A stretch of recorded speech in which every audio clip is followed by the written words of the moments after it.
The DJ at the reception had the perfect track record, Shannon thought. Every song he put on was one she hated. Of course, she hadn't wanted to come to this wedding from the beginning, but since Robert's former college roommate was getting married, she had no choice. Where's her husband? Oh, there he is, at the bar, chatting passionately with some guy she didn't know. This is worse than going to someone's high school reunion, she thought dejectedly.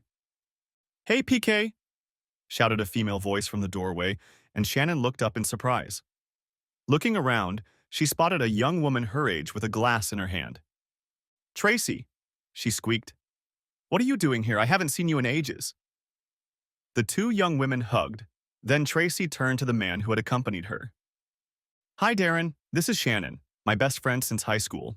Shannon, this is Darren, my boyfriend. As Tracy introduced herself, Shannon eyed the young man with interest.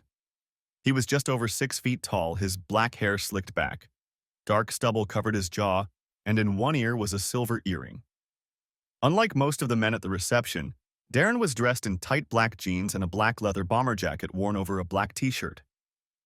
Tracy's found herself a bad boy, Shannon thought enviously. The pair joined Shannon at her table, and the two women began chatting animatedly while Darren ignored them and surveyed his surroundings with amused disdain. Judging by how loudly she was talking, Shannon quickly realized that Tracy had come to the bar several times before, but Shannon was just glad to see a familiar face in the crowd. When their conversation was interrupted, Darren took the opportunity. He turned to Tracy and pointed at Shannon. You said her name was Shannon. Why did you call her PK before? Tracy laughed softly. Because she's a preacher's kid, she said, and we never let her forget it. The truth was that no one, much less Shannon, could forget that her father was the minister of a Methodist church in suburban Philadelphia. His position meant she had to act like a role model. But like many other offspring of religious leaders, she rebelled at every opportunity, much to her parents' displeasure. In school, although she was capable and a fast learner, she did poorly academically and was a constant discipline problem. By the time she was 14, she was sneaking out of the house to meet boys of which her parents disapproved. It was in middle school that an event occurred that changed the direction of her life.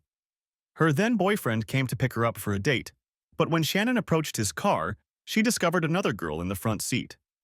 Despite her date's fervent assurances that he was just giving the other girl a ride, Shannon became enraged with jealousy and refused to drive, secluding herself in her room to sulk.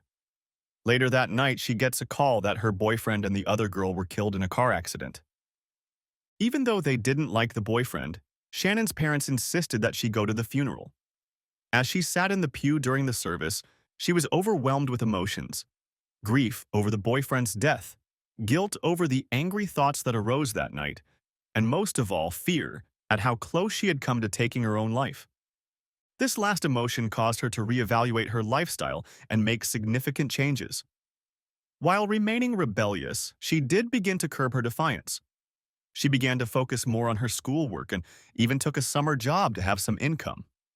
Watching their daughter's transformation, her parents concluded that the accident, however tragic, must have been an act of divine intervention. Thanks to her innate intelligence and the work she put in during her last year and a half of high school, Shannon was able to score high enough on the entrance exam to get into the Community College of Philadelphia. She began traveling to the main campus to pursue a degree in business administration. Encouraged by the change in his daughter's behavior, Shannon's father began encouraging her to participate in the solitary activities his parish offered. Although she showed little enthusiasm, her father introduced her to Robert Cunningham, a young man of about 25 who began attending the church. Robert was tall, clean-shaven, with wavy brown hair. Although he was handsome enough, Shannon felt only a slight attraction to him. For a young rebel girl who was attracted to bad boys, he was too respectable and conventional. But her attitude changed after she learned that this quiet young man was an agent for the Federal Bureau of Investigation. Numerous movies and TV shows had filled her head with images of danger and courage, and her interest in him had increased accordingly. Robert, in turn, was fascinated by the attractive young woman, and the fact that she seemed to share his views and values only increased his desire. They soon became a couple, and Shannon's parents could hardly contain their joy at having their prodigal daughter back in the family. By the time Shannon graduated from college, she and Robert were engaged. And now were living happily ever after, Shannon told Tracy. Her friend immediately caught the sarcasm in Shannon's voice. So where is your hubby after all? Shannon asked. She asked Shannon. You mean SpongeBob SquarePants? Shannon replied with barely concealed contempt. What did you call him? Tracy asked with a giggle. SpongeBob SquarePants, Shannon repeated. I call him that because he's a total square and sucks all the fun out of my life, she said bitterly, and Tracy couldn't keep from laughing. Come on, Shannon, I thought you married something between the Lone Ranger and Elliot Ness, she teased. Her words clearly provoked Shannon. More like I married the CFO, she said angrily. No, that's not fair. An accountant would be more interesting than Robert. I don't know what he does. He never talks about his work. And when he comes home, all he wants to do is relax and hang around the house. There's no excitement or fun in my life. She was about to say something else when she noticed her husband heading in their direction. Robert had been talking on his cell phone, and now an apologetic expression appeared on his face. But before he could speak, Shannon introduced Tracy and her companion to him. Tracy was my best friend in high school, she said, and Tracy grinned. Robert shook hands and then turned to Shannon again. Honey, I'm sorry, but we're going to have to go to bed early. I'm on call tonight and something came up at work. Shannon wasn't too excited about the wedding reception as it was, and the thought of having to spend another evening at home watching TV only added to her bad mood. Before she could respond, however, Tracy intervened. You don't have to take her home, Robert. Darren and I can give her a ride. Let her stay with us for now. Robert looked at Tracy uncertainly. Shannon hadn't told him much about her high school years, but his impression of Tracy wasn't entirely positive. He wondered how much the girl drank, though her boyfriend seemed sober enough. But there was something about him that made Robert uneasy. When he hesitated, Shannon intervened. Come on, Robert, I really don't want to sit home alone on a Saturday night. When the reception is over, I'll drive back with Tracy and Darren. Okay, he said finally.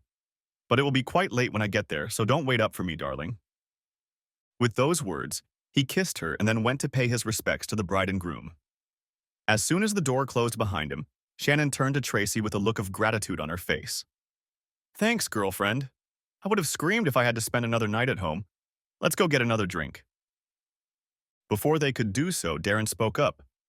You don't want to be stuck in that morgue, do you? Let's go somewhere and have some fun. Yes, Tracy enthused, her eyes shining. Let's ditch this place and go thrill-seeking. Shannon hesitated for a moment. This wasn't exactly what she'd told Robert they'd be doing, but then she pushed her doubts aside.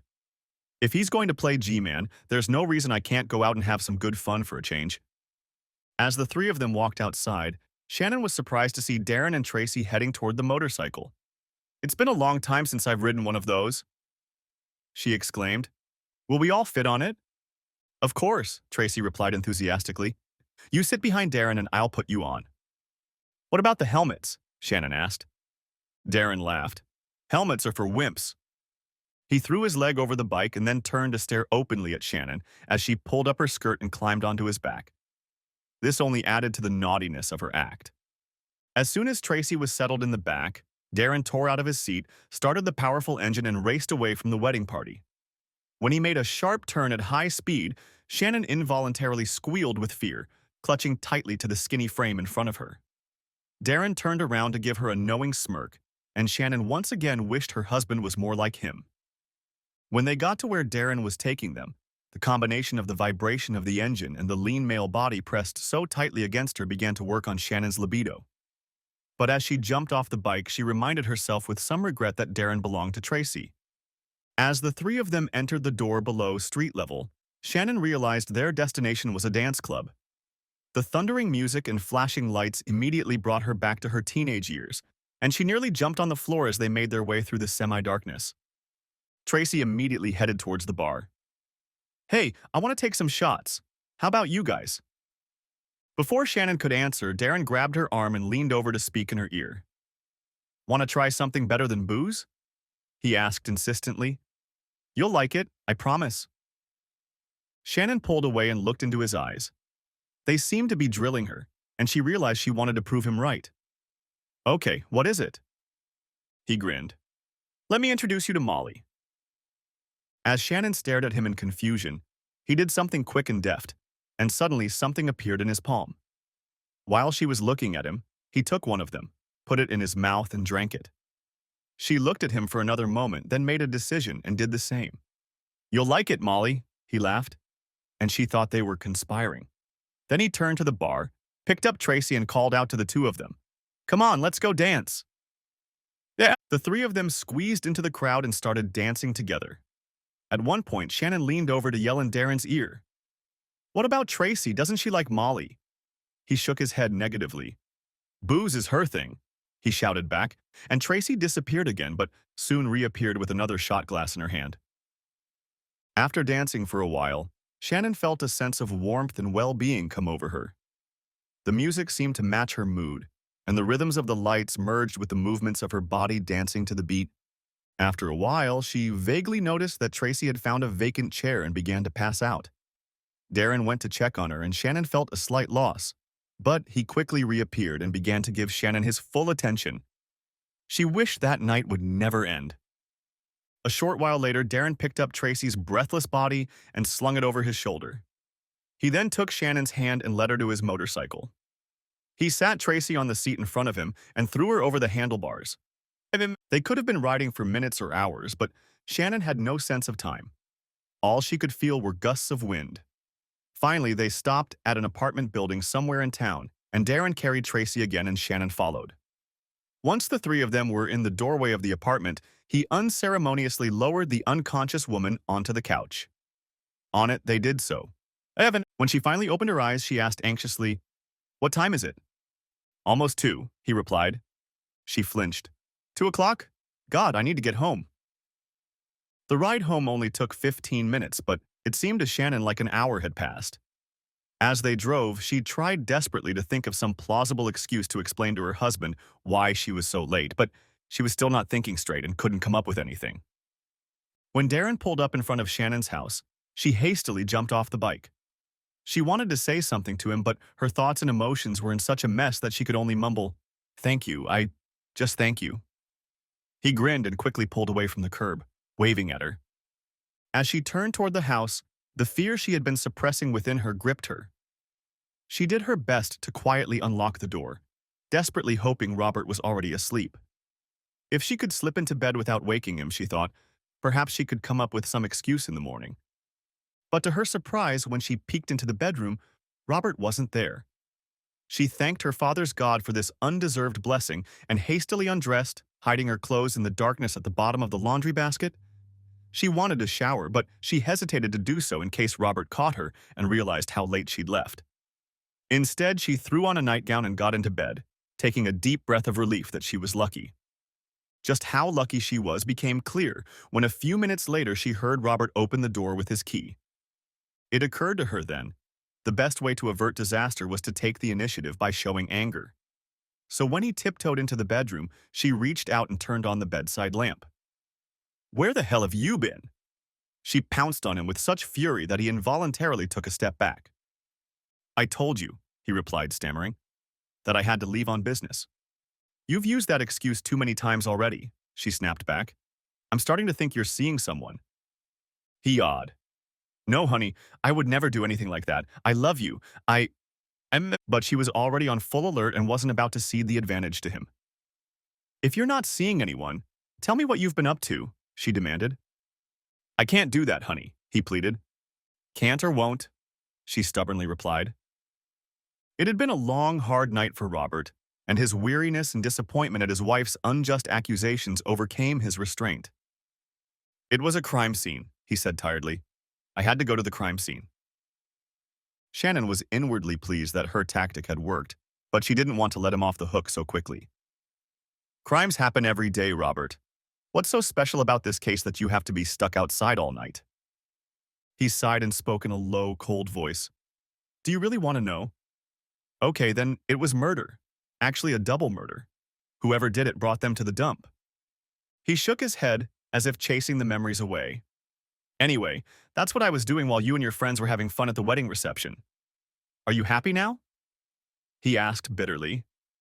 Shannon didn't answer anything, but it was clear from her pale face and widened eyes what an impression his story had made.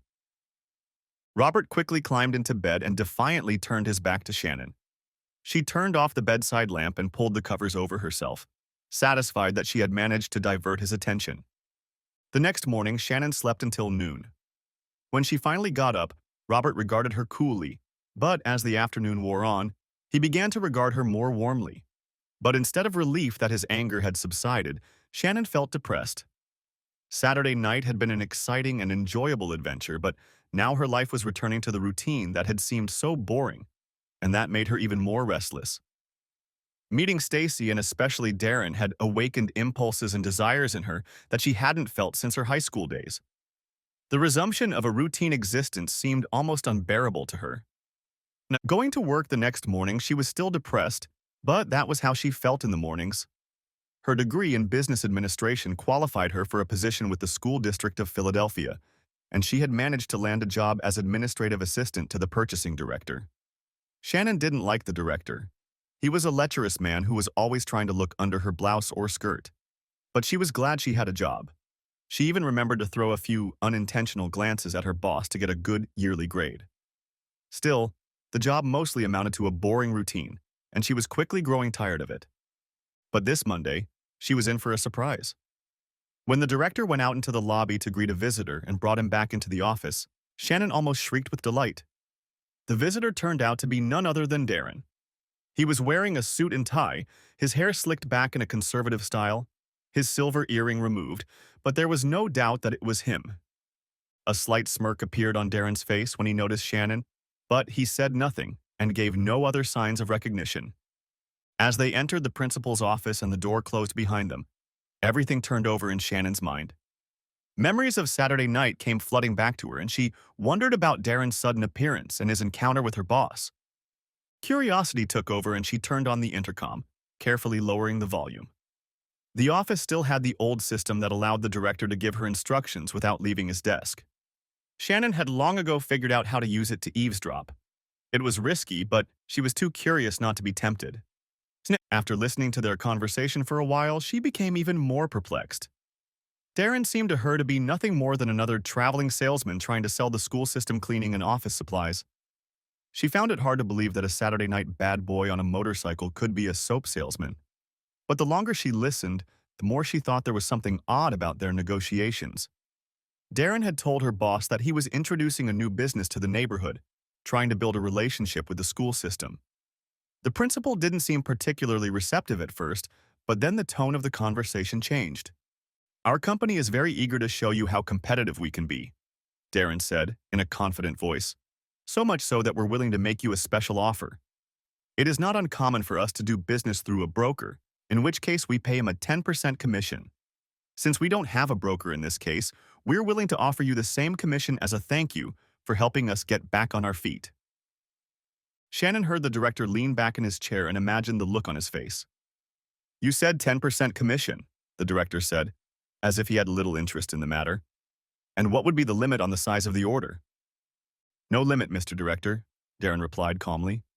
"The commission would remain the same and would apply to any size order. If you wanted a year's supply for the entire school district, we'd be happy to accommodate you." "And how will those commissions be paid?" Boss Shannon asked, a little hurriedly. "Our company is not big on procedures and red tape," Darren replied lightly. "I can bring you a cashier's check if that would suit you." There was a long pause, and Shannon wondered what was going on. Then she heard her boss speak again. "We in the purchasing department are always interested in developing new resources for the county's needs. I think we would like to place an order for this amount with your firm." The intercom clearly picked up the sound of a sheet of paper sliding across the desk. "Very good, sir," Darren replied. "I will have a commission check ready for you late tomorrow morning." Shannon thought she heard the two men shake hands and thought their negotiations were over. But then Darren spoke again, this time in a slightly different tone. "Mr. Director, there is one other consideration I must inform you of. In the past, our company has encountered some unfortunate, you might say mood swings, on the part of those to whom we have made such an offer. We would pay a commission, and then the order would be canceled or drastically reduced. Accordingly, our company now requires payment of the order at the same time. Moreover, since we pay commissions by cashier's check, it is only fair that we demand that the order be paid in the same manner, by cashier's check." Shannon heard the director's chair rise abruptly. This is very unusual, the principal grumbled. I don't even know if I have the authority to write a cashier's check, especially for such a large amount. You're right, came Darren's silky voice. It is unusual, but so is the commission we're offering you. I'm sure you'll find them useful right now. Of course, if you find it necessary to reduce the size of the order to meet the department's standards, I understand. Another long pause followed, and Shannon found herself listening eagerly. Finally, the director spoke. No, I think we'll be fine. But make sure you get back here before noon. I need to attend lunch tomorrow, and I don't know how late it will start. Huh, thought Shannon, who knew that the principal didn't have such a lunch on her schedule. He wants to deposit the check as soon as possible. She quickly disconnected the intercom and pretended to work diligently on her computer while the two men left the principal's office. Thank you again, sir. I look forward to a long and mutually beneficial relationship between our organizations, Darren purred. He then turned and left without even looking at Shannon. As she drove home from work that afternoon, Shannon couldn't stop thinking about what she had overheard. She may not be a lawyer or a cop, but when she heard the offer of a bribe, she knew right away it was a bribe. It didn't particularly surprise her that Darren might have offered a bribe to get county business, but she still couldn't picture him as a sales rep, even a crooked one. And then there was the whole cashier's check thing. Having gotten the principal to agree to the deal, why would Darren risk it all by giving him such a surprise? She'd have to think about that question some more. Her thoughts turned to the headmaster and she shook her head in disgust. The fact that the old lecher had agreed to the bribe didn't surprise her either, and for a moment she wondered if she should tell someone what had happened. But that thought quickly passed. It wasn't her problem. But her thoughts kept returning to Darren. She hadn't expected to see him again. His appearance at the workplace had triggered a flurry of emotions she could barely control. That night she dreamed about him. The next morning when Darren showed up at the school building, the principal rushed to escort him into his office like a celebrity. No interruptions, Shannon, he barked at her, and Shannon had to struggle to hold back a grimace. As soon as the two men disappeared behind the closed door, she quickly turned on the intercom. When the director asked if he had a commission, Darren's voice sounded like he'd been dipped in butter. Yes, he replied, and to show you how much my company trusts you in the school district, let me show you our cashier's check before I even see your order and payment. Shannon imagined the scene of the principal snatching the check and anxiously scanning it. After a pause, she heard him say to Darren, "Everything seems to be in order. Great. Here's our check and our order for the amount we discussed yesterday. I had to work a little hard to get a cashier's check for that amount, but here it is." "Thank you, sir," Darren replied. "You won't regret it. And let me remind you that our arrangement will remain in place for all future orders. You'll see. It will be a very favorable arrangement for all of us." "Very well," said the director. "Now, if you'll excuse me, I must go to that lunch I mentioned." They returned to the hallway, and the principal told Shannon he was going to lunch. She nodded and said she would take her lunch break as well. As soon as the men left, Shannon grabbed her coat and hurried to her car. As she made her way through the lunch rush, she thought about what she had gotten herself into. Nevertheless, she kept walking and soon found herself outside the shabby apartment she remembered from Saturday night. She got into her car and waited, hoping she had interpreted the situation correctly. It wasn't long before she saw Darren stop and head for the front door. She quickly jumped out of the car and ran to him. "Darren, wait!" "No." He turned around and there was a look of surprise on his face for a moment, and then it turned into a wary look. "Hey, Shannon, you can come inside," he said, and held the door for her. There was no one else in the apartment, and once inside, he turned and looked at her, arms crossed. "What are you doing here?" he demanded. Shannon ignored his question. "I was listening to you," she told him. "I heard everything you talked to the principal about. I know you bribed him." "So," he asked sullenly, "are you going to turn me in?" She ignored him again. "Only I don't think there's anything more to it than a bribe. I don't believe you're a soap salesman. I think you're a crook. I think the check you gave him is worthless." Darren's mouth curved in a crooked grin, but his eyes didn't smile. "You're smarter than I thought. Yes, the whole deal was a scam, and the check I gave him was as phony as the politician's promises," he said. "But the check he gave me from the school district was worth its weight in gold, and I've already cashed it." "What happens if the principal tries to cash the check and discovers it's counterfeit?" she asked. "Won't he sick the police on you?" His smirk grew even more brazen. That's the beauty of this particular case. He's finished no matter what he does. The only way to expose me is for him to admit he took the bribe. He probably won't want to do that until he's forced to explain why there was no supply of cleaning supplies. I'll be long gone by then. Then Darren's eyes narrowed.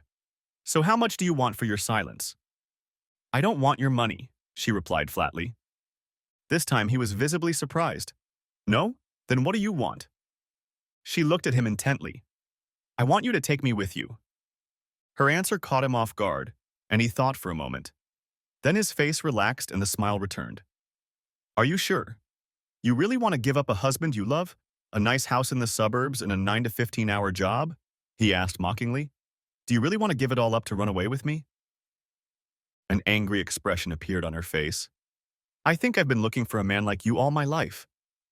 I'm leaving town right now. I'll be outside your house in an hour. If you're not ready to go, I won't wait for you. We're leaving on your motorcycle? She asked. No, I'll be in the car. Sometimes you have to leave your toys behind when you live this kind of life. What about Stacy? She asked. Like I said, you have to be willing to leave your toys behind. Now go and be at your house at 1:30 or I'll leave you too. Shannon kissed him again, then ran for the door. Jumping into her car, she quickly drove to the nearest branch of their bank and withdrew money from her checking and joint savings accounts. She then hurried home. There she grabbed her suitcase and makeup bag and hastily stuffed them with a few things she felt she couldn't live without. Going downstairs, she grabbed a piece of paper to write Robert a note, but couldn't think of what to say. Finally, she wrote, I'm sorry, and left the note on the kitchen table along with her wedding ring. She then went out on the porch to keep an eye on Darren. As she sat on the steps, doubt stirred inside her. This was the craziest, most impulsive act of her life, and her conscience was screaming at her to stop before it was too late. But just then, she saw an unremarkable sedan pull up to the house, and with bated breath she ran toward it, leaving the door to their apartment unlocked. She stuffed her things into the trunk and moved into the passenger seat as Darren pulled away from the curb. As they drove, Shannon's thoughts turned to Robert, and for a moment she felt sorry for him. She knew that he truly loved her and this would hurt him deeply. Then she thought of her parents and how disappointed they would be when they found out what she had done. But it doesn't matter, she thought furiously. This is my life and they can't try to control it anymore. I know what I want and what I need, and I'm going to get it. The next few months passed like a blur for Shannon. Darren went south to Wilmington, and the two of them settled into a cheap motel with long-term rates and a short memory. The days and nights were a blurry combination of vacation and honeymoon. Nothing was planned, everything was done on impulse. Shannon liked the lack of responsibility, the ability to sleep until noon after all-night parties, and the fact that she didn't have to answer to anyone. Every now and then, she thought of them, as well as Robert, but angrily chased those thoughts away. That was then, this is now, she told herself. I live my life on my own terms, I do what I want. So Darren was a little shocked when he woke her from her sleep one afternoon and told her she'd have to go out to work. We don't have a lot of money, he explained. We need to make money. By this time, Shannon was awake, but still somewhat confused. What do you want me to do? She asked irritably. Irritably, she asked. He ignored her question. You'll be a legal secretary, he informed her. But I don't know anything about legal work, she protested. You also don't know anything about pigeon work, he replied calmly. But you'll find out. But first we need to go shopping. After lunch, they went to the Nordstrom store in the Christiana Shopping Center, southwest of downtown Wilmington. As they walked through the women's department, Shannon caught a glimpse of Darren walking a few aisles away from her. As she continued shopping, she soon found a black Alexander Wang pencil skirt with a zipper slit on the side. She immediately knew it was perfect and asked the saleswoman if she could try it on. The fit was perfect. Exiting the fitting room, she hung the skirt back on the rack, leaving it sticking out a bit among the others. Then she told the girl she wanted to do some more shopping and moved on to the blouses. Poring through the display cases, Shannon soon settled on a white long-sleeve model that looked appropriate for the office. Remembering Darren's admonition, she tried one on a size smaller than she normally wore. After admiring herself in the fitting room mirror, she returned the blouse to the rack, again leaving it slightly protruding. From there, she headed to the shoe department and, After trying on a few styles, selected a pair of elegant black high-heeled shoes, which she bought with cash despite the $300 price tag. She then walked casually into the food court and sat down on a chair. A few minutes later, Darren joined her carrying a large bag from Chumps Sports. "Did you buy everything?" she asked worriedly, and when he nodded, she asked, "Maybe we should get out of here." "No," he replied dismissively. "It's all clear." "What makes you so sure?" she asked. "It's simple," he said. "The stores aren't looking for men who steal women's clothes. Someone may have been watching you walk around the store, but they don't usually pay attention to men roaming the women's department." "Then why did I have to buy those expensive shoes?" she asked, still feeling awkward. "For 3 reasons," he said. "First, shoe sellers are meticulous about their merchandise, so it's hard to fool them. Second, such expensive shoes usually have identification chips that need to be deactivated before leaving the store. Lastly, if someone does suspect you, they will immediately forget about you as soon as you make a purchase. A thief would never buy anything, especially such an expensive item." Despite his assurances, Shannon was relieved when they finally arrived back at the motel. Darren turned on the Weather Channel and stared at it for several minutes. Finally, he turned off the TV. "Looks like tomorrow will be a good day for dove hunting," he said. "That's what we'll do." And if Shannon wasn't thrilled about being part of Darren's scam. In her opinion, it was one thing to be in league with him, quite another to become an active participant. Nevertheless, she saw no way to avoid it, so at noon the next day she nervously headed down Delaware Avenue toward DuPont Park. She was wearing the clothes Darren had stolen from the store the day before, and she hoped she looked like the secretary she should be. She had already spotted Darren on the opposite side of the street and half a block ahead of her. When she reached the small park, he made an imperceptible gesture with his hand, and she looked to her right and saw a man sitting on a bench by the fountain. She looked back at Darren to make sure she wasn't mistaken and, seeing him nod, approached the stranger from behind. He looked to be about 60 years old and had gray, thinning hair. He was wearing a suit and tie, and as she got closer, it was clear that the suit was an old style, as evidenced by the worn cuffs and collar. She took a deep breath. It was time to introduce herself. "Sir, I'm sorry, sir, I think you dropped this," she said, handing him a large business envelope without stamps. The man turned to look at her, and Shannon noticed that even as he was examining the envelope she was holding, he took the opportunity to look at her one more time before answering. "Darren knew what he was doing when he made me dress like that," she thought approvingly. "No, I'm sorry, young lady. It doesn't belong to me," the old man said with a smile. "Are you sure?" Shannon asked. "I noticed it under the bench just where you're sitting." He shook his head again. "No, it's not mine, but thanks for asking." Shannon sank down on the bench next to him and watched as his gaze moved to the slit of her skirt. "What do we do with this envelope?" She asked. "It feels heavy." She held it out to him and he weighed it in his hands. Then he handed it back to her. "Maybe there's an address or something inside that will tell us who this belongs to," she said, trying to look the older man in the eye. "Good idea," he said, clearly relishing the opportunity to spend time with the pretty young woman. When she unzipped the envelope and pulled it out, she sighed heavily. "Oh my gosh, there's money in there." She slipped the envelope back into his hands and saw his eyes widen as he realized what she had seen. "How much money is in there?" she asked excitedly, and he pulled the wad of bills into his lap.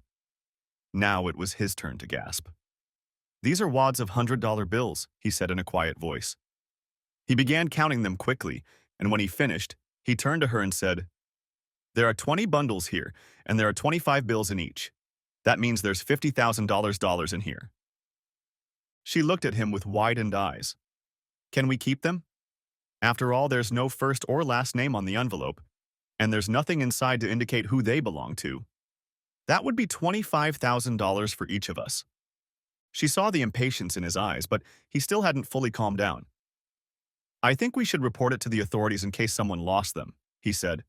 But when she looked at him disappointedly, he quickly added, "But maybe if no one reports them, we can keep them." Shannon tilted her head as an idea hit her. "My boss is a lawyer. He works in the building across the street. Let me give him a call. He'll know what to do." Before her conversation partner could respond, she pulled out her cell phone and defiantly called her boss. After a minute's conversation, she hung up and turned to the man again. He said he was on his way to a meeting but would stop by on the way. Oh, look, there he goes. She pointed to the figure of Darren, who was dressed in a dark blue suit, white shirt and striped tie, and was holding a heavy legal briefcase. After introductions, Shannon explained the situation to him. Darren took the envelope and took a quick look at its contents. Looking at Shannon and the older man, Darren nodded understandingly. I know exactly what this is, he said. I've seen it before. It's drug money. Someone was going to pay it off, but something went wrong. So what do we do now? Shannon asked. Of course we have to report it to the police, but I'm happy to tell you that after a few formalities are completed, the money belongs to the finder. Shannon squealed and hugged her co-player in delight. He happily responded to her hug. Before you get too excited, Darren interjected, there is one small complication. Those sitting on the bench looked worriedly at each other, then at the lawyer. The problem is, he continued, the unmarked envelope is one of the tricks used for money laundering. They claim to have found it. Then when it goes unclaimed and they take possession of it, they have clean money. But we're not drug dealers, the older man objected. I know that, Darren replied, but you need to convince the police of that, not me. He paused briefly to allow time for frustration to take over, then spoke again. I think I know a way. If each of you put some of your own money down, it will show the police your honesty. Besides, no drug dealer would ever put his money down that way. Shannon saw the doubt on the older man's face, so she spoke quickly. That makes sense to me. How much do we have to contribute to show good faith? It would be ideal if each of you contributed half of the total amount. That would clearly show the police that you are honest and not trying to pull some money laundering scheme. Shannon spoke quickly again. I have a little over $25,000 in a savings account at the bank across the street. If it means an opportunity to double it, I'm willing to do it, especially since we're going to turn it over to the police. She turned to her companion. How about you? Can you do the same? When he hesitated, she hurried to continue. My husband and I really need $25,000. I bet you could use that amount too. Yes, we could use it, the older man agreed, and then seemed to make a decision. My bank is just around the corner. I can withdraw $25,000 from my retirement account. Great, Darren muttered quickly. Now here's what you need to do. Each of you should withdraw the money while I contact the police. Don't forget to ask your bank to put the money in an envelope along with the withdrawal receipt and seal it. That way there will be no questions about where the money came from. Then get back here as soon as you can. Shannon grabbed her new friend's hand and pulled him excitedly from the bench. Come on, she said excitedly. Let's go. He gladly took her hand and they walked away from the park. After they crossed the street, he let her go with some reluctance to head to his bank. Shannon was already waiting with the envelope when the gray-haired man returned, puffing with haste. Darren took the large envelope they had found and opened it so they could both see the $50,000 lying inside. Then he put the envelopes from Shannon and the old man in there, closed the flap, licked it open, and sealed it. There, he said triumphantly. That way the police will know it hasn't been tampered with. Then he glanced defiantly at his watch. And where are those detectives? He pulled out his cell phone, turned away, made a call, and started talking. Even hearing only one side of the conversation, Shannon and her new friend realized something was wrong. Darren turned to the two of them again, holding his finger over the speaker. There's been an accident and they're running late, he informed them. It'll be about 15 minutes before they can get here. He looked around and then back to the two of them. Look, I'm not comfortable keeping this much money in plain sight. We need to put it somewhere safer. He turned to the older man. Is your car parked nearby? The gray-haired man nodded quickly. Yeah, I'm parked over there on the first level of the parking lot, he said. Good, Darren said approvingly. We'll go there and lock the envelope in the trunk of your car. I'll let the police know where to find you. With those words, he turned, said a few more sentences, and hung up. The three of them then crossed the street and entered the parking garage, with the older man walking in front. That's my car over there, he told them, pointing to a Chevrolet in the middle of one row. As the three of them approached the car, there was a clang of metal against concrete, and Shannon let out a slight squeal. Oops, I dropped my phone. She cautiously bent down and started fumbling around on the ground before retrieving it. When she stood up, she saw an older man staring at her intently. She held out the phone to him. Do you think this will be okay? He took the phone from her to examine it, and Shannon watched over his shoulder as Darren exchanged the envelope of money for the exact same one he had taken out of his briefcase. When Shannon and her friend returned to Darren, he held out the envelope and asked the old man to open the trunk. When he opened it, Darren defiantly put the envelope inside and slammed the lid loudly, asking the man to lock the car again. I feel better already, he said encouragingly. Then he looked at his watch again. Sorry, but if I don't hurry up, I'm going to be late for my meeting. The police should be here any minute, so you two just wait for them here by the car. Before they could say anything else, he hurried away. The old man looked around restlessly, and Shannon quickly grabbed her arm. So tell me, she asked with a reassuring expression on her face, what are you going to do with all that money? Soon the man was talking about European vacations and other dreams, and Shannon nodded and smiled in agreement. When he paused to catch his breath, a look of discomfort appeared on Shannon's face. Damn it, I really need to use the restroom.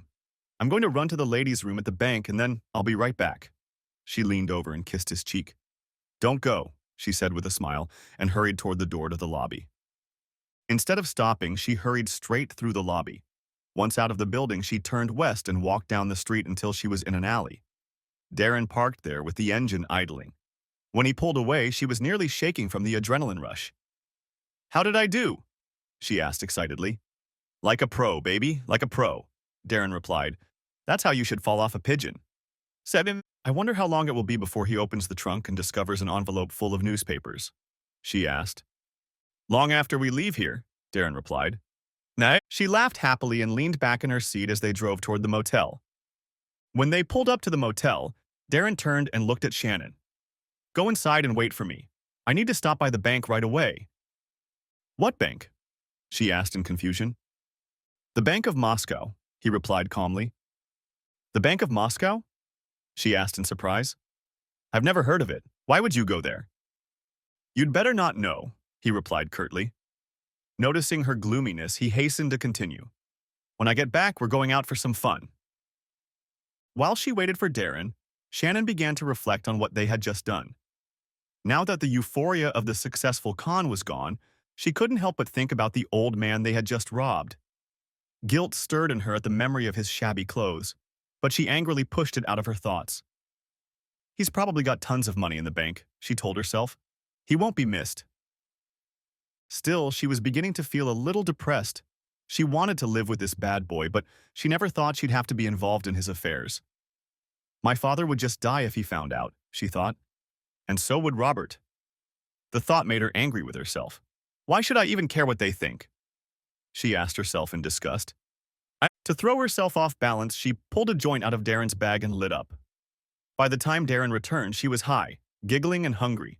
Darren was amused by this. Come on, baby, he told her. Let's go eat, and then we'll play a little.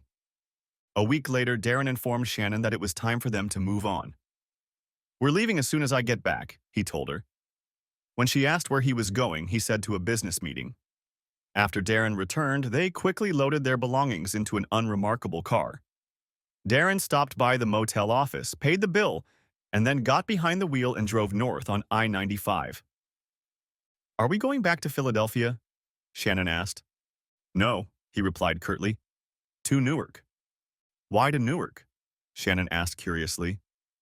Because we have great business opportunities there, Darren replied. What kind of opportunities exactly? Shannon asked, and Darren let out an audible sigh.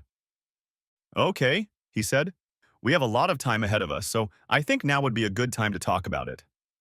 Remember the scam I pulled in Philadelphia with the school board? He asked, glancing at Shannon. Of course, she replied. It's a similar situation in Newark, only on a much larger scale. If we play our cards right, we could pull off a very big score that would put us out of business for a long time. Why can't we do it in Wilmington? Shannon asked, puzzled. What's so special about Newark? Darren rolled his eyes and started lecturing her like a child. Newark has the largest education system in New Jersey, yet one of the worst graduation rates in the state. The school system got so bad that the state government took control of it in 1995 and has been running it ever since. The system is also underfunded and mired in corruption. That doesn't sound very promising to me, Shannon said. You might think so, But there's the other side of the coin. The problems are so well known that the system has gotten tons of money from good-hearted benefactors who are trying to help. The guy who founded Facebook donated $100 million, and other rich people have contributed too. Everyone is looking for ways to get the system up and running. And that's where we come in. It was clear from the look on Shannon's face that she still didn't understand what Darren was talking about. The last quick solution they want to try is to hand out computers to the students to help them with their schoolwork, Darren continued. Shannon burst out laughing. Yeah, like that would help. They'll just spend all their time on Facebook or playing games. Maybe so, Darren replied. But who cares? The main thing is that it's a big opportunity for us. We'll come in and offer to sell them a whole shipping container full of iPads at a discounted price, and they'll jump at the offer. Where are we going to find a container of iPads? Shannon asked incredulously. Our friends at the Bank of Moscow already have one, replied Darren. Good, now you have to tell me, demanded Shannon. What is the Bank of Moscow? It's not really a bank, Darren said. I just call it that because they are willing to finance scams and other types of crime. They're actually part of the Russian mafia. Why would the Russian mafia want to finance other people's deals? Why don't they just pull their own deals? It's simple, Darren said. They can make a lot of money without risking anything. And what happens if the scam fails or their borrowers get arrested? Seems to me that would be a big risk. They're not like a normal bank, Darren explained. If you borrow money from them, you pay it back with interest no matter what. If you end up in jail, your family has to pay. There's no getting away from borrowing from these guys. Shannon wasn't convinced. What if the family can't or won't pay? Darren shuddered. Trust me, you don't want to know what happens then. Let's just say the BWC doesn't have a problem with bad debts. They always collect the money. So where did these Russian guys get the iPad container? Shannon inquired. Darren rolled his eyes at her like she was a simpleton. Of course they stole it, he told her. And they're just going to give it to us? She asked, still not understanding. No, Darren said slowly as if addressing a child. They're not going to give it to us. They're going to lend it to us along with the money we'll need as startup capital. In return, they'll get half the proceeds from our little scam. Half? Shannon exploded. We take all the risk and they get half? Sounds like a lot. I know. But think about it. Where else do we stand a chance of getting $2 million in one deal? $2 million? You're kidding, right? Do the math yourself, Darren said. There are 10,000 iPads in this container, and they're fancy thin devices with 128 gigs of memory. These babies retail for $800 a piece. We sell them to the school system for half price, which makes them look like damn heroes, and we get $4 million. We split it with the Bank of Russia and walk away with $2 million. With that kind of money, we can go anywhere and do anything. He took his eyes off the road to see how she was taking all this and saw that she still had a skeptical expression on her face. You really think you can trick the school board or anyone else into buying stolen goods? She asked. He grinned. Our new partners told me that the guy we're going to have to deal with is Gordon Sesterman, head of the Newark Today's Future Foundation. This guy sags on 2 counts. He's politically ambitious and he's not too picky about where possible campaign funds come from. So they think he can be touched. But either way, I'm not going to cheat this guy. I don't understand, she asked incredulously. How are we going to do that? He paused and smiled even wider. I'm not going to trick him. You're going to do it. Me? She gasped in surprise. I don't know how to do something like that. Don't worry, baby. I'll accompany you every step of the way. In your hands, it will be just butter. The day after they checked into an inexpensive motel near Newark Airport, Darren and Shannon went to Manhattan for another shopping spree. They returned with a closet full of clothes, including lingerie from Agent Provocateur, a dark gray Armani women's suit from Saks Fifth Avenue, and a pair of black suede high-heeled Burberry boots. As before, her only purchase was the boots, for which she paid cash. The two of them spent the rest of the evening discussing what Shannon should do and how she should respond to questions and concerns Gordon Sesterman might have. Darren had already contacted Sesterman's office at Fonda to set up a meeting and introduce Miss April Johnson, Vice President of Sales for Global Resources, as the person to call. All brands are the same, Darren assured her. If you can get them to focus on the reward, they'll convince themselves that everything else you say is true. Once they start imagining the prize, they'll want to believe you. Shannon had spent a restless night. Not only was she nervous about the role she was about to play, but she was especially worried about her increasing involvement in Darren's schemes. Yet once again, she saw no possibility of straying from her chosen path. The next morning, she was so nauseous, she couldn't eat anything before the meeting. But after putting on a tracksuit and boots, she felt a little better. Before she got into the cab that was to take her to the foundation office, Darren told her, "Remember, baby, you have a secret weapon. You're beautiful. It's hard for a man to say no to someone like you." Shannon hoped he was right. Once settled in Sesterman's office, she quickly recounted what she had rehearsed with Darren. She told him that Global Resources had purchased a container of 10,000 iPad tablets at throwaway prices. They were $800 luxury models, but her firm could offer them to the foundation for half price if it could take the entire shipment. It was an absurd story, and Shannon was sure that Sesterman would quickly throw her out of his office. But as she recounted her proposal, it soon became clear that Sesterman was paying more attention to her body than to her words. To make sure she was right, she crossed and uncrossed her legs several times, and each time he scrutinized the movement like a child examining toys in a store window. "I can use this," she thought, and her confidence began to grow. She quickly distracted herself from the details of the deal and began to praise the work the foundation was doing and the importance of the role that Sesterman was playing. Seeing his positive reaction, she began to talk about what a coup it would be to acquire so many tablets for the school system. She went on to speculate about the favorable publicity such an accomplishment would generate and the political implications of this success. "The people of Newark are looking for a leader who has a vision for the city's problems and the determination to see this through," she said. "For the right person, this could be a real game changer. My company would be interested in supporting such a leader," she continued. "We are willing to contribute seed money to help launch a political campaign. We are talking about 1% of sales as a kind of commission. It would be very helpful in starting a campaign for mayor." She watched him do the math. "Yes," he said slowly. $40,000 would be very helpful." No. She deliberately interrupted him as Darren was about to do. "No, Mr. Sesterman, not 1% of our price to you, but 1% of the retail value." His eyes widened. $80,000? "Exactly," she said, smiling slightly. He seemed to be staring off into the distance. Then his eyes focused on her face and narrowed. "You've given me much food for thought, Miss Johnson," he said slowly. "I wish I had a little more time to think about your proposal before coming to a final decision." Shannon's smile widened. "Of course, Mr. Sesterman, but you must realize that we have other potential opportunities to move this merchandise. Rapid inventory turnover is the key to success for us."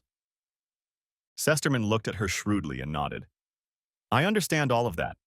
Why don't we meet at the same time tomorrow to continue our discussions?" Shannon smiled, rose gracefully, and extended her hand to shake. "I'll look forward to it," she replied calmly. Then she turned and walked out of his office.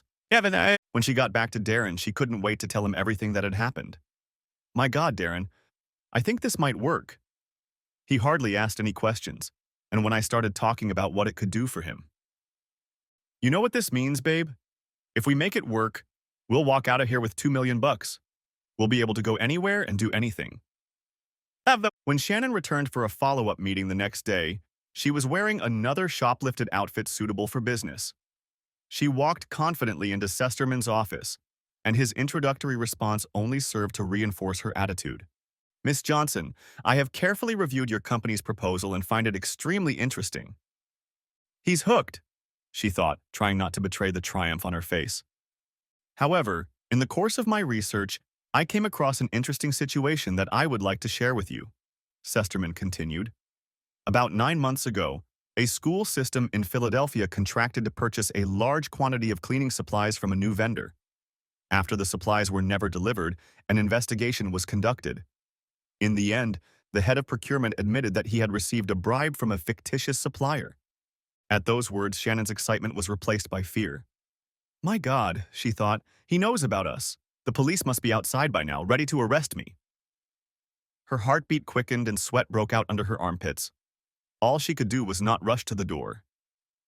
"But what I really found interesting about the story," Sesterman continued, is that the bribe the purchasing director received was in the form of a cashier's check.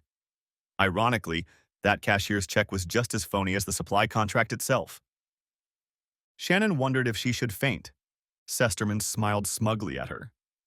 The philosopher George Santayana famously said that those who don't learn the lessons of history are doomed to repeat them. So, in order not to risk repeating that unpleasant lesson, I will accept your offer, but with 3 conditions. If you cannot fulfill all 3, then we have nothing further to discuss. Shannon was stunned, unable to comprehend what was happening. He's not going to arrest me. Is he really going to take the deal? She asked herself in confusion. Disregarding his visitor's inner confusion, Sesterman continued. Here are my terms. First, the campaign contribution your company is so generously willing to make must be in cash and must be delivered at the same time as the goods are delivered. Shannon had already recovered somewhat from her panic, but Sesterman's condition was alarming. How are we going to get $80,000 in cash? She asked herself. But she kept an impassive expression on her face, and Sesterman continued. The second condition is that I must see the goods myself. I'm not buying anything until I see all 10,000 of those iPads. When Shannon fell silent, Sesterman smiled and cleared his throat. My third condition is of a different, more personal nature. Before we finalize our deal, you will be required to spend the night with me at the Meadowlands Hilton Hotel. Shannon gasped and jumped up from her chair, looking at Sesterman in shock. But before she could tell him to shove his terms far away, she caught herself and slowly sat back down. Trying to pull herself together, she told him, I didn't expect anything like this from you, Mr. Sesterman. I am appalled at what you're demanding. I think it would be best to discuss it with my colleagues. Good day, sir.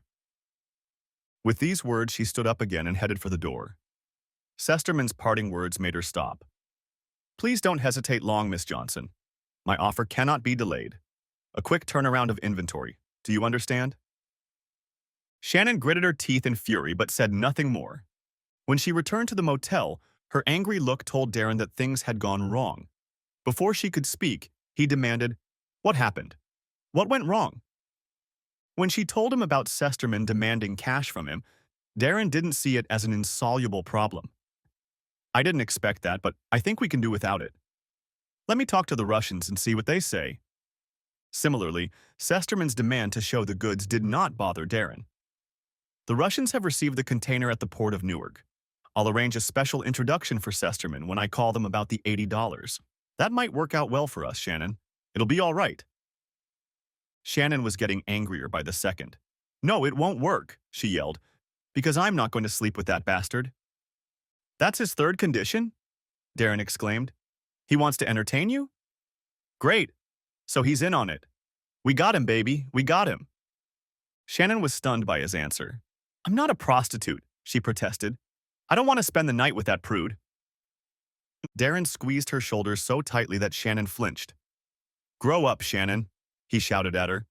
It's time you realize that you're using all your tricks in this game. You're already using them to make a sale. Now use a few more to close the deal. What about you and me? Shannon asked, almost crying. How will you treat me if I entertain him? Darren put his arm around her shoulders and pulled her to him. Then he lifted her chin to look into her eyes. Baby, I'll love you even more if you pull this off. It's like winning the World Series. It's epic. One night with the tag means nothing to me. Shannon looked up at him, wanting to believe that everything was okay, but she still wasn't happy. She hadn't wanted to be part of the con from the beginning, and now she felt like Darren was using her. And what she saw in his eyes didn't make her feel any better. Still, she wanted to make him proud of her, and she had to admit, she wanted the rewards this job could bring them. After a few minutes, she reluctantly told Darren that she would do as he wished. With the crisis averted, Darren wanted to return to a different working arrangement with Sesterman, and he had a plan matured. Now that we know we have him in our hands, I think we can use the cash as leverage against him. With Darren's guidance, Shannon called Sesterman, informed him that the deal was acceptable, and arranged to meet him at the hotel 2 days later. Sesterman was clearly enthusiastic, but Miss Johnson quickly brought him back down to earth. We have our own condition. If you want our campaign contribution in cash, you'll have to pay cash for the computers too. Sesterman started to rant, but Shannon interrupted him. Justice is justice, Sesterman. Just as you guarantee you won't get cheated out of a fake cashier's check, we should guarantee we won't get cheated out of a fake order. Then everyone will be on an equal footing and there will be no misunderstandings. Sesterman became indignant. How the hell do you expect me to get my hands on $2 million in cash? And even if I could, the largest bill in circulation is $100. Do you have any idea how much that amount of cash would weigh? Shannon turned off the sound and looked at Darren with a concerned expression, but Darren told her, "Hang in there." She turned off the sound on the phone and said, "If you can't take the cash, offer us another option. Otherwise, the deal is off." Sesterman continued to blaze, but calmed down after a few minutes. "What about Eurobonds?" he suddenly asked. "That's the same as cash. There is a considerable amount of Eurobonds in the fund. I could use them for this purchase. Would that work?" When Shannon looked at Darren, he shrugged uncertainly, then quickly wrote on a piece of paper and held it out to her. "Let me consult with our financial experts, Mr. Sesterman," Shannon said.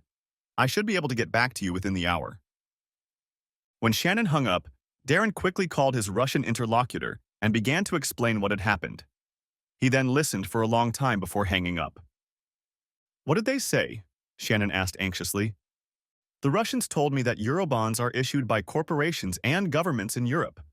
They're like bearer bonds. Whoever owns the certificates can redeem them for cash at any time. The Russians said they are often used for money laundering. If the bonds are legal, they'll accept them." "And what does that mean?" Shannon asked uncertainly. Darren began circling her around the room. "It means we got him," he shouted. "He really wants this deal. I bet he's already started writing ads for his campaign." When they calmed down, Shannon called Sesterman back and confirmed that the Eurobond payment would be acceptable. The deal was done. After the initial excitement passed, Shannon's emotions began to fluctuate up and down. Darren was constantly praising her, telling her that the con couldn't succeed without her, and she loved feeling that she was so important to him. But sometimes she felt like she was just a pawn being used in Darren's game, and she wondered how Darren really felt about her. What angered her most was the thought that he might force her into prostitution, and the fact that Darren was willing to put her in that role angered her even more. Despite her misgivings, 2 days later, Shannon found herself in the lobby of the Meadowlands Hilton Hotel. She had purposely arrived early and was seated at the far end of the lobby. Over dinner, accompanied by several bottles of wine, Sesterman spoke at length about the work of the foundation. It was clear from his boastful tales that the foundation's accomplishments were directly attributable to its leadership. Shannon tried to look enthusiastic, but her thoughts wandered. As she listened to Sesterman, a man very much like her father caught her eye. The resemblance triggered memories of her father lecturing her. "You can't do that, Shannon. Good girls don't act like that. You don't want people talking about you." "I'll do what I want to do," she thought, "and no one will be able to tell me otherwise." All her earlier reluctance evaporated. Impulsively, she leaned across the table and interrupted Sesterman's monologue. "That's very interesting, but don't you want to take the bottle of wine upstairs and continue the conversation in your room?" "In the room," she continued to command. Closing the door, she took the bottle of wine and took several large sips straight from it. After that, they settled down and fell asleep.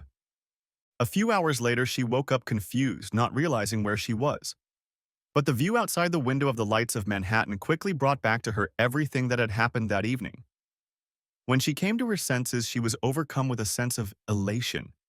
She reveled in the thought that she had fooled this marker who was soon to give them $2 million in cash. "Now let's talk business." He spoke. "Here's how it's going to go down. You will meet me at my office today at 5 o'clock. Bring with you $80,000 in a briefcase. Come alone, no one else, or the deal is off. The Eurobonds will be waiting for me. I will count the cash and you will count the bonds to make sure everything is in order.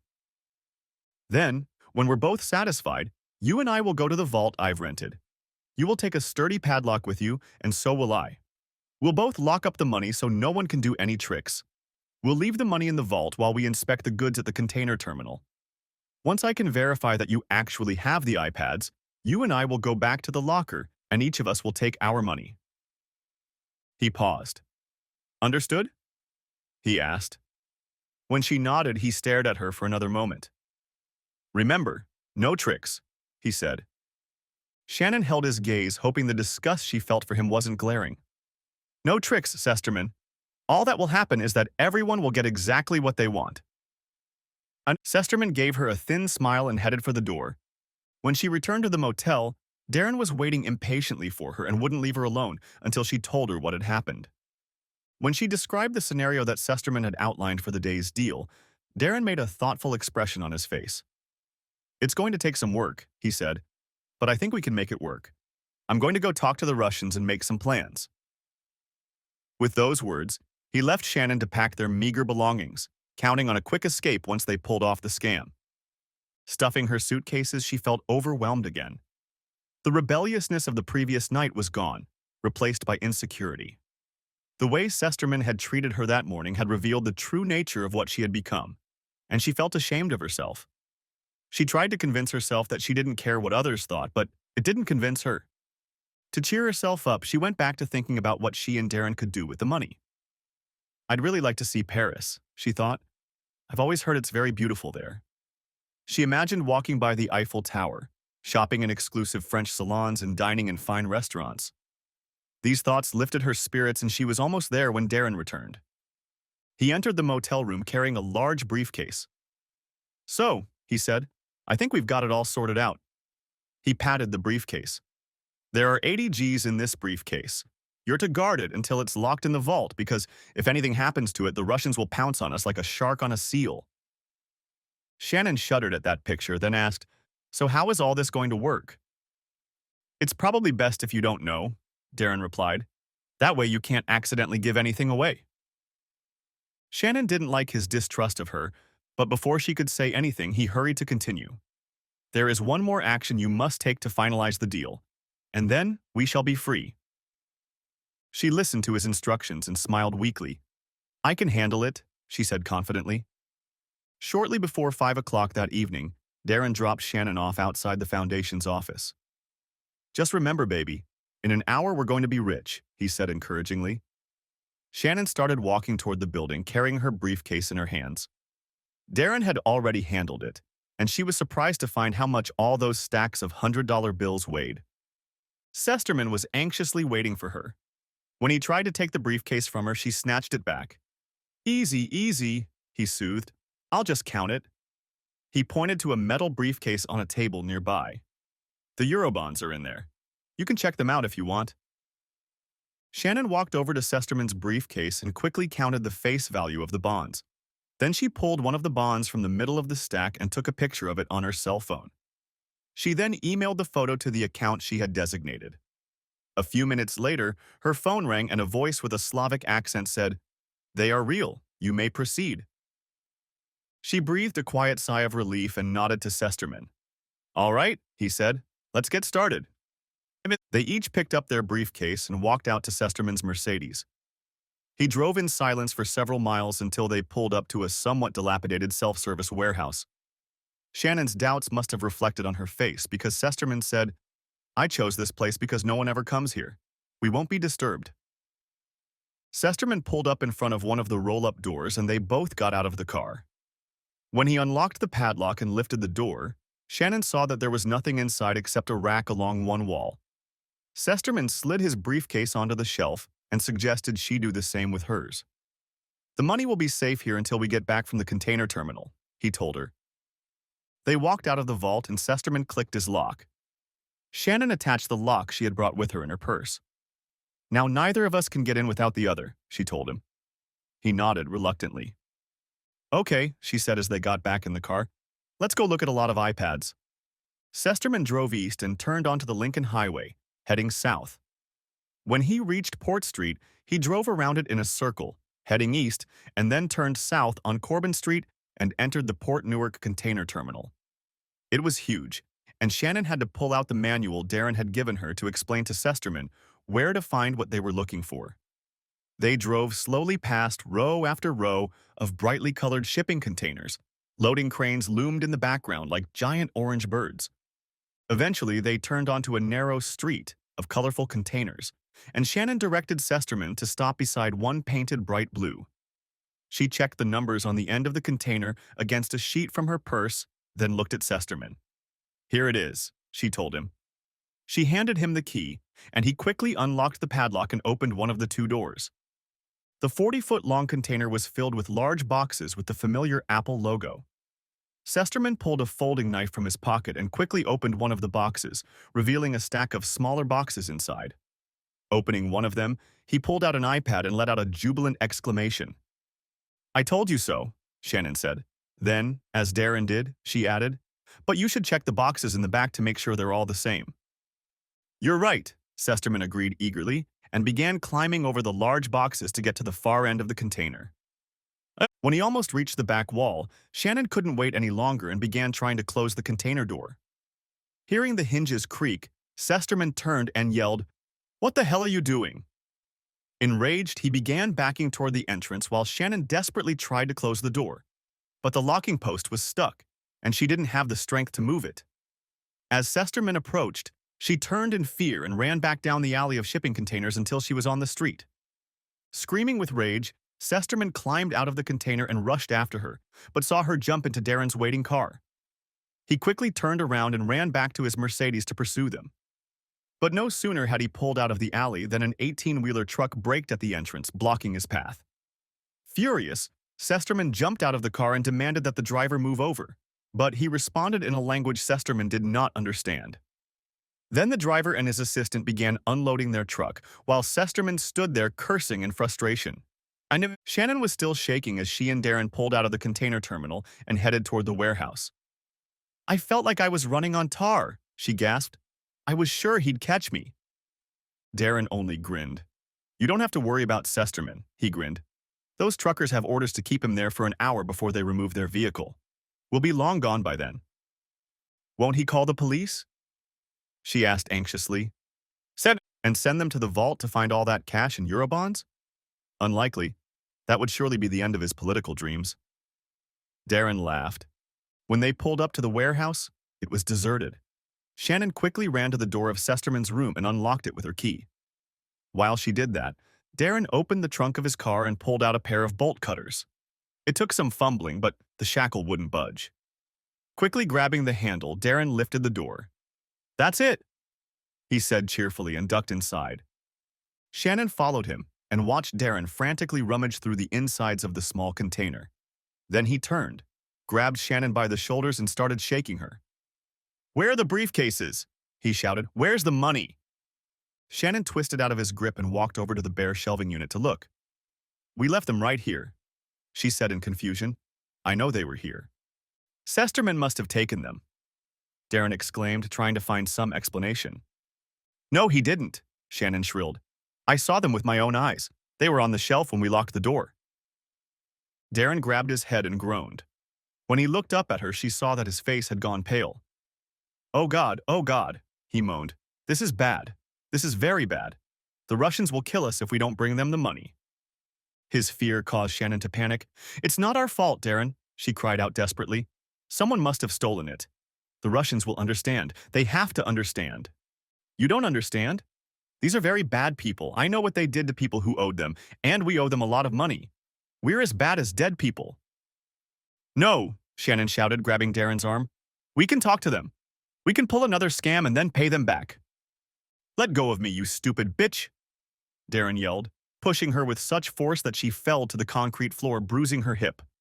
"I have to get out of here." While she stared at him in shock, he jumped out of the warehouse and headed for his car.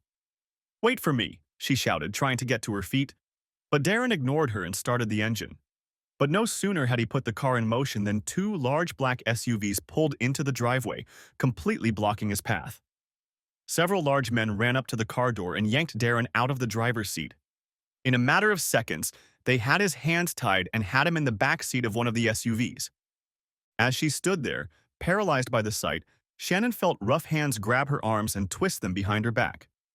Heavy plastic straps tightened around her wrists, and then she was dragged toward the opposite door of the same SUV Darren was in. Once inside, another plastic strap was wrapped around her ankles and she felt completely helpless. Terrified, she looked at Darren and saw one of the men pulling a burlap sack over his head. Then her eyes darkened as she felt the rough cloth pressed against her face. She began to plead with her captors, but a rough voice ordered her to be silent and she obeyed out of fear. As the car picked up speed, Shannon suddenly remembered Robert's account of the mob execution he'd investigated the night she'd met Darren. Hot, stinging tears ran down her cheeks, mucus running down her upper lip and into her mouth. She had to gasp for breath, which only intensified her sobs. Her panic-stricken mind desperately searched for some miracle that could save her. Maybe someone will see us like this and report us to the police, she thought, but immediately remembered the tinted windows and wallowed in self-pity. It's not fair, she thought. I'm not a bad person. I don't deserve to die. But when she thought about the way she had treated Robert and his family, she had to admit that she was not a good person. In her feverish state, even the figure of the old man they had deceived in Wilmington came back to accuse her.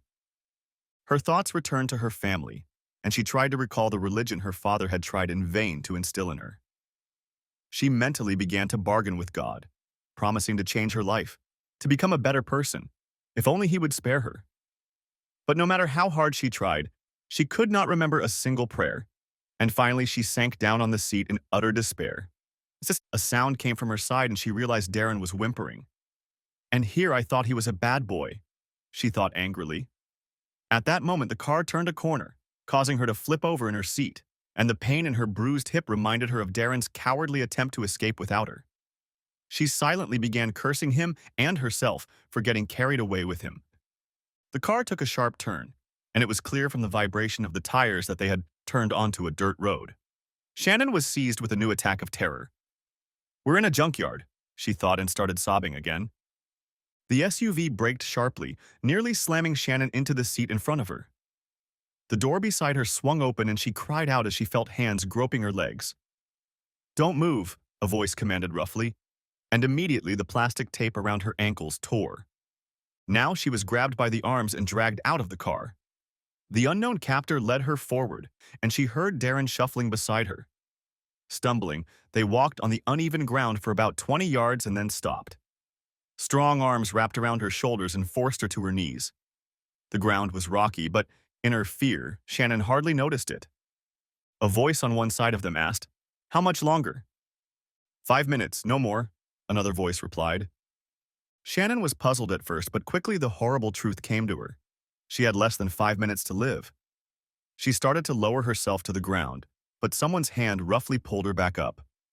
And then, while she was on her knees and trembling with terror, footsteps were heard behind her, and suddenly a light shone through the loose weave of the burlap. It must be the headlights of a car, she thought, and then shrieked as she felt a hand on the back of her head. In the same instant, the bag was pulled off her head, and in the blinding light she saw only a pair of feet standing in front of her. Is this what you wanted? A bitter voice rang out, and Shannon shuddered.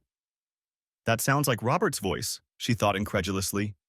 Did you really want that kind of life, living like a common criminal constantly on the run, with a man like him? The voice asked again. Now Shannon realized she had been right.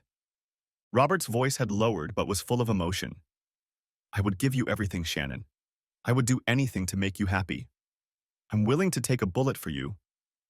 She had no choice but to hunch over in shame and misery. Here, he said sharply, and as she looked up, she saw him reach for the inside pocket of his jacket. She flinched involuntarily, but instead of the gun she had feared, he pulled out an envelope and tossed it to the ground in front of her. Since you wanted it so badly, here are your divorce papers, he said bitterly. He stared at her for a moment, then lifted his head and looked around at the others. I've had enough. You can have them both, he said, and stepped away from the kneeling couple. One of the figures standing outside the circle of light spoke up. Okay, guys, show's over. Let's get back to work. Shannon and Darren were lifted to their feet. With their hands bound, they were led over to the SUV and placed in the back seat. Someone tossed an envelope into Shannon's lap. A few minutes later, they were on the highway heading southeast. Darren was the first to come to his senses and demanded in an angry voice, "What the hell was that?" The figure in the passenger seat turned around, and Shannon was surprised to see that it was an attractive African-American woman. It was a small professional courtesy we extended to a fellow FBI agent who wanted to meet his ex-wife, she said. We decided to add a little theatricality. FBI, Darren grinned. I should have known. How long have you been after us? The agent laughed. Hell, you two are just small fish in a big pond. We weren't even hunting you. We were just using you as bait to catch the real bad guys, the Russian mafia. We caught them all this afternoon. Understanding appeared in his eyes, and Darren threw her angrily. You're the one who took the money from the locker. The woman only grinned. Of course we took them. Evidence, you know? Darren looked at her hatefully. You bloody bastards, he reprimanded. You stupid asshole should be thanking us. Snapped at the agent. If we hadn't arrested them, your Russian friends were planning to take you both out as soon as you got the money out of the safe deposit box. We've had you and them under surveillance for a long time. We heard them planning it. Shannon sighed, and Darren's bravado evaporated. After a while, Shannon meekly asked, Where are we going now? The agent looked at her for the first time. To the Essex County Jail, of course, she said. What did you expect? She finally adopted a puzzled look on her face and turned to Shannon. Why the hell did you leave Robert Cunningham for that little piece of shit? Shannon couldn't look her in the eye. I guess I've always liked bad boys. What bad boys? The agent asked contemptuously. You mean that little coward with the wet pants where he peed his pants? The agent sitting behind the wheel of the car whined. He peed his pants? Damn, I'm going to have to clean the back seat again. The female agent laughed, then turned to Shannon again. You wanted a bad boy? She asked contemptuously. You were married to one of the toughest FBI agents on the East Coast. The man already has more awards for bravery than most agents hope to receive in their entire career. Your ex-husband caught mob bosses, bank robbers, and serial killers, and you needed a bad boy? I never knew, Shannon said in a thin voice. Yes, you didn't know, the woman said stiffly, and you almost killed him. Many of us thought he wouldn't survive after you ran away from him. That man loved you so much, and you treated him like street trash. She took a deep breath to calm herself. But after tonight, I think he'll be fine. And when he's back on the market, there'll be plenty of single ladies in the bureau who'll be after him. And guess what? I might be one of them. The agent behind the wheel snorted derisively. Damn, Alice, and I thought I liked you. The woman laughed and patted him playfully on the shoulder. Shut up, Ray. You know your wife would skin you alive if she heard you talk like that. Before she could say anything else, the driver announced, We're here, and made a sharp turn into the emergency room of the blue-painted Essex County Correctional Complex. Shannon and Darren were escorted into the building and led down a hallway. As they walked down the fluorescent-lit hallway, a female agent took Shannon's hand and pulled her to the right, away from Darren. They came to an empty cell, and after guiding Shannon inside, the agent slammed the door shut and left. Shannon sank down on the bunk chained to the wall and tried to comprehend everything that had happened to her. From the adrenaline rush caused by the Sesterman bite, to the terror of imminent death, to the rush of relief when she realized she would stay alive, to the shame of confronting Robert, she was emotionally exhausted. And then, remembering how Darren had abandoned her while trying to save himself, she felt the joy of being separated from him. Even if he hadn't tried to abandon me, she thought, his Russian friends would have killed us. How could I ever have been tempted to run away with a man like him? She reproached herself. Then she remembered what the female FBI agent had told her about Robert. Apparently, this woman had a very different opinion of the man she had married. She thinks he's a hero, Shannon marveled. A rumble coming from somewhere in the building made her look up, and the sight of the barred door reminded her of the future that awaited her. The thought of spending years of her life in prison was depressing, and worst of all, she had no one to blame but herself. Suddenly, the female agent reappeared behind the bars. She unlocked the cell door and called out to Shannon. Let's go, she said, and led Shannon down a hallway that ended in a door. When she opened it, the cool night air hit Shannon in the face. They found themselves in the parking lot where a car with the engine running was waiting for them. Shannon looked back at the agent in confusion. What's going on? But the agent simply directed her toward the waiting car. Then the door opened and a familiar figure stepped out of the car. Dad, she exclaimed in bewilderment, and when she saw that it was indeed her father, she rushed to him and hugged him, sobbing into his lapels. I'm so sorry, Daddy. I'm so sorry for everything, she sobbed. Come on, honey, he said in a voice choked with emotion, and she let him lead her to the passenger side of his car. Where are we going? She asked. We're going home, honey, he replied softly. But I don't understand, she said pitifully. Why am I free? How did you guess to take me here? As her father pulled onto Doramus Avenue and headed for the New Jersey turnoff, he glanced at his prodigal daughter. "I got a call from Robert," he said.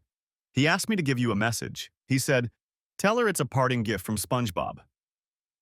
Shannon let out a weak cry of pain and burst into tears again. She couldn't tell if her unexpected and completely undeserved redemption was an act of kindness on Robert's part or the harshest punishment he could give her. The end. Thanks for watching. I hope you enjoyed it. Subscribe to my channel and watch for the next video.